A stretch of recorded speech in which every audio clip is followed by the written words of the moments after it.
Hello students, तो कैसे हैं आप सभी। आज की वीडियो हमारे सोल के न्यू एडमिशन के 2024 के स्टूडेंट्स के लिए रहने वाली है। जैसा कि स्टूडेंट्स के डाउट आए, सर हम एडमिशन फॉर्म तो भर रहे हैं पर हमें आप हर एक कोर्स के हिसाब से इजी सब्जेक्ट्स बता दीजिए जिनका स्टडी मटेरियल भी मिल जाए और जिन्हें हम ऑनलाइन भी यूट्यूब वगैरह पे पढ़ सकें। तो आज की वीडियो उसी के ऊपर रहने वाली है। आपको हर एक कोर्स के हिसाब से सब्जेक्ट्स बताए जाएंगे जो कि हमारे हिसाब से ईजी रहेंगे आप सभी के लिए। तो आपको जिस कोर्स का चाहिए हो वो कमेंट्स में ज़रूर बताइएगा।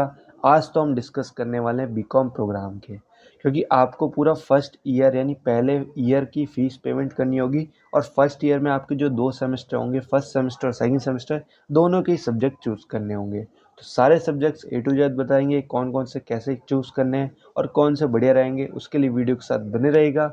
अभी तक चैनल से नहीं जुड़े हैं तो प्लीज़ चैनल सब्सक्राइब करते हैं और वीडियो को लाइक करते जरूर जाएगा। डिस्क्रिप्शन में आपको टेलीग्राम एंड व्हाट्सएप का लिंक मिलेगा, उसे भी याद से ज्वाइन कर लीजिएगा। चलिए आगे बढ़ते हैं हमारे कोर्स स्ट्रक्चर की तरफ और देखते हैं बेस्ट सब्जेक्ट्स। जैसा कि हम ऑनलाइन पोर्टल पे आ चुके हैं, स्टेप 3 जहाँ पे आपको अपना कोर्स सेलेक्ट करना होता है। प्रोग्राम, तो यहाँ पे हम बीकॉम सेलेक्ट कर लेते हैं। बीकॉम के आगे कुछ नहीं लिखा हुआ तो ये बीकॉम प्रोग्राम ही है। बाकी एक होता है जो बीकॉम ऑनर्स होता है, वो ऊपर होता है। मैं आपको बीकॉम प्रोग्राम को बता रहा हूँ। इसमें थोड़ा देखिए, बीकॉम प्रोग्राम और ऑनर्स में क्या फ़र्क होता है। बीकॉम ऑनर्स की थोड़ी सी स्टडी करने में हार्ड होती है और बीकॉम प्रोग्राम की स्लाइटली ऑनर्स के हिसाब से इजी होती है। तो अगर आपको मैथ कैलकुलेटिव चीज़ों में कम जाना है तो आप प्रोग्राम चूज़ कर सकते हैं। बीकॉम प्रोग्राम, तो यहाँ पे मीडियम सेलेक्ट करना है, इंग्लिश जो भी हो, नॉर्थ ये कुछ भी सेलेक्ट कीजिए, कोई दिक्कत नहीं। ईस्ट करके दिखा देता हूँ आपको, सबमिट कीजिएगा। जैसे आप सबमिट पर क्लिक करेंगे तो आपके सामने ऑप्शन आ जाएगा। अब आपको नेक्स्ट कर देना है। अब आपको यहाँ से सब्जेक्ट चूज़ करने हैं। जैसा कि मैंने आपको बताया, 3 आपके जो सब्जेक्ट हैं वो आपके कंपलसरी रहने वाले हैं, जिसे आप चेंज नहीं कर सकते। तो फर्स्ट सेमेस्टर में कौन से सब्जेक्ट होंगे? 3। बिजनेस ऑर्गेनाइजेशन मैनेजमेंट, इसे बीओएम भी कहते हैं। सेकंड बिजनेस लॉ और थर्ड आपका होगा फाइनेंशियल अकाउंटिंग। तो ये तो 3 आपके सब्जेक्ट हो गए जिसे आप बिल्कुल छेड़ भी नहीं सकते, ना ही चेंज कर सकते। अब आते हैं जनरल इलेक्टिव वाले कोर्स पे, तो इसमें आप कौन सा सेलेक्ट कर सकते हैं। देखिए मैं आपको बता दूं, इसमें आपके पास कौन कौन से ऑप्शन है। इंग्लिश फ्लुएंसी और हिंदी भाषा साहित्य का इतिहास, इनमें से आप कोई से भी ले सकते हैं। पंजाबी संस्कृत उर्दू की तरफ मत जाइएगा, फंसते चले जाएंगे। तो मैं यहाँ पे आपको इंग्लिश फ्लुएंसी लेके सिलेक्ट करके दिखा देता हूँ। आपको भी इसी हिसाब से लेना है ताकि बाद में टाइम आने वाले टाइम में जब आपके एग्ज़ाम हो तो सभी का सेम सब्जेक्ट होंगे, तो उनको आंसर या कुछ भी इंपॉर्टेंट चीज़ें प्रोवाइड कराने में आसानी होगी। एईसी कोर्स, तो एईसी कोर्स में आपको एनवायरमेंटल साइंस चूज़ कर लेना है। स्किल एनहांसमेंट कोर्स में आप तीनों में से कोई से भी ले सकते हैं। अगर आपको इंग्लिश पढ़नी है तो इंग्लिश मीडियम वाले इंग्लिश लीजिए, हिंदी लेने वाले हिंदी लीजिए, और अगर दोनों ही नहीं लेनी तो आप फाइंस फॉर एवरीवन ले सकते हैं। इसमें आपको थ्योरी पढ़नी होगी और उसी के हिसाब से आंसर देना होगा। ये बातें क्वेश्चन में आ गई, तो मैं यहाँ पर आपको फाइंस फॉर एवरीवन लेके दिखा देता हूँ, क्योंकि फिर अगले अगले सेम में हमें इंग्लिश हिंदी लेनी पड़ेगी। एक ना एक ऑप्शन आपको लेना ही है। अब यहाँ पे पॉलिटिकल साइंस है। अब ये बीकॉम प्रोग्राम वाला बच्चा है तो ये पॉलिटिकल साइंस कॉन्स्टिट्यूशनल वैल्यूज पढ़ेगा तो नहीं, तो मैं इसको यहाँ पे reading Indian fiction in English कर देता हूँ। ये 2 सब्जेक्ट लेने, तो मैंने आपको सेम 2 में अब आपको ये 2 अलग सब्जेक्ट लेने हैं। अब सेमेस्टर 2 में आते हैं तो यहाँ पे भी 3 फिक्स सब्जेक्ट है, कॉर्पोरेट अकाउंटिंग, कंपनी लॉ और HRM, human resource management.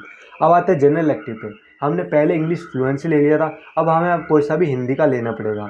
Hindi साहित्य का उद्भव विकास का ख ग, ए बी सी है। अगर आपने देखिए क्या कहते हैं 8 तक पढ़ी है तो गा लीजिए, खा लीजिए, फिर 10 के एक मतलब का लीजिए, 12 10 8। तो इस बच्चे ने 8 तक पढ़ रखी है तो मैं गा लेके दिखा देता हूँ आपको।